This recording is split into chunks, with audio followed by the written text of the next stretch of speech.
সালামু আলাইকুম ভিউয়ার্স, আমাদের সামনে আজকে দেখতে পাচ্ছেন কাইসি K-37050 ট্রাইনিকুলার মাইক্রোস্কোপটি রয়েছে। চলুন আনবক্সিং করা যায়।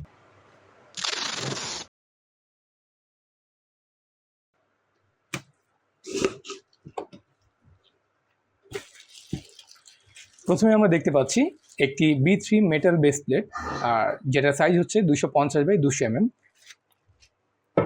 এর সাথে আমরা দেখতে পাচ্ছি 250 mm এর একটি মেটাল পোস্ট রয়েছে।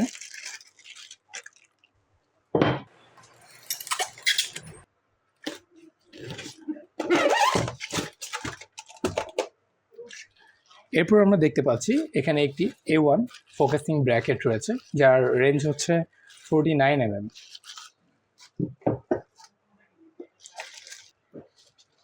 এরপর আমরা ধাপে ধাপে সবগুলো প্রোডাক্ট বের করে ফেলি।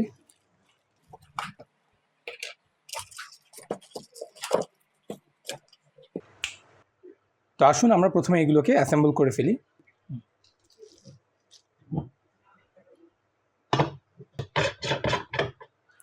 আমরা 250 mm মেটাল পোস্টটি ইনস্টল করে নিলাম। এরপরে হচ্ছে আমরা A1 ফোকাসিং ব্র্যাকেট যেটি রয়েছে সেটি ইনস্টল করব।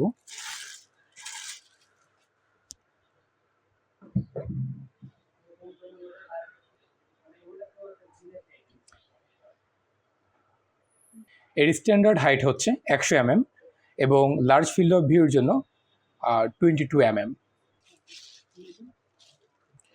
এতে ব্যবহার করা হয়েছে 45 ডিগ্রি অবজারভেশন সিস্টেম।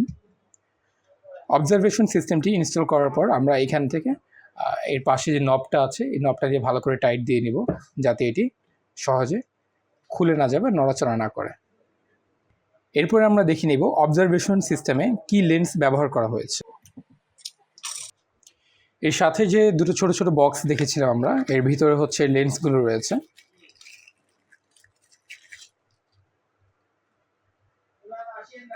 অবজারভেশন সিস্টেমে স্ট্যান্ডার্ড গুগল হিসেবে ব্যবহার করা হয়েছে WF10x/20 লেন্স, যার মাধ্যমে 7 থেকে 50 গুণ পর্যন্ত জুম করা যায়।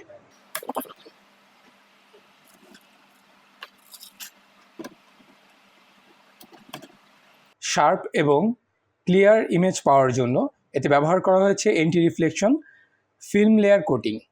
এর ওয়াইড অ্যাঙ্গেল আইপিসগুলো 54 থেকে 76 mm পর্যন্ত অ্যাডজাস্ট করা যায় এবং ম্যাগনিফিকেশন লেভেল 0.7 থেকে 5.0 পর্যন্ত অ্যাডজাস্ট করা যায়।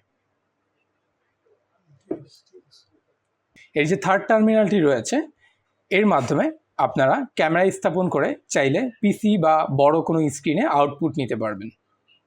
এটি মূলত যে কোনো ইলেকট্রিক সার্কিটকে ম্যাগনিফিকেশন করে দেখার জন্য, অর্থাৎ মোবাইল, টিভি বা অন্য যে কোনো ইলেকট্রিক মাদারবোর্ডকে ম্যাগনিফিকেশন করে দেখার জন্য ব্যবহার করা হয়ে থাকে। অসাধারণ এই প্রোডাক্টটি এই মুহূর্তে অলিফিন্স ট্রেড কর্পোরেশনে অ্যাভেলেবেল আছে। প্রোডাক্টটি সংগ্রহ করতে অথবা প্রোডাক্ট সম্পর্কে যে কোনো তথ্য জানতে আমাদের সাথে স্ক্রিনে দেওয়া নাম্বারে যোগাযোগ করুন অথবা ভিডিওর কমেন্ট বক্সে আপনার প্রশ্নটি লিখুন।